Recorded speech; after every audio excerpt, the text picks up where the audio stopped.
आजच यूट्यूबवर हिंदुस्तान 24 तास न्यूज चॅनलला सबस्क्राईब करा आणि बेल आयकॉन दाबायला विसरू नका। पनवेल बस डेपो बाहेर मृत्यूचा सापळा। वाऱ्याने सैल झालेले फ्लेक्सचे पत्रे धोकादायक। पनवेल बस डेपोच्या बाहेरच्या गेटवर लावलेल्या फ्लेक्सचे पत्रे वाऱ्यामुळे अत्यंत धोकादायक स्थितीत आले आहेत। हे पत्रे कधीही कोणाच्याही अंगावर पडून मोठी जीवितहानी होण्याची भीती व्यक्त केली जात आहे। प्रशासनाच्या दुर्लक्षामुळे नागरिकांच्या जीवाशी खेळ सुरू असल्याचा आरोप स्थानिक रहिवाशांकडून होत आहे।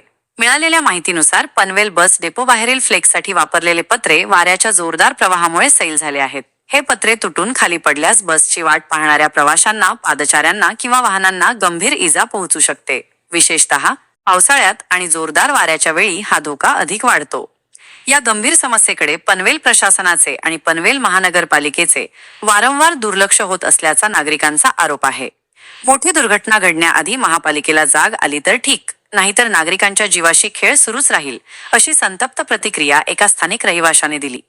या धोकादायक परिस्थितीमुळे परिसरात भीतीचे वातावरण निर्माण झाले आहे। नागरिकांनी पनवेल प्रशासनाला आणि महानगरपालिकेला यावर तात्काळ लक्ष देऊन सैल झालेले पत्रे लवकरात लवकर काढून टाकण्याची मागणी केली आहे, जेणेकरून कोणतीही अनुचित घटना टाळता येईल। प्रशासनाने या गंभीर धोक्याची दखल घेऊन तातडीने उपाययोजना न केल्यास भविष्यात मोठी दुर्घटना घडण्याची शक्यता नाकारता येत नाही। तर आजच यूट्यूबवर हिंदुस्तान 24 तास न्यूज चॅनलला सबस्क्राईब करा आणि बेल आयकॉन दाबायला विसरू नका।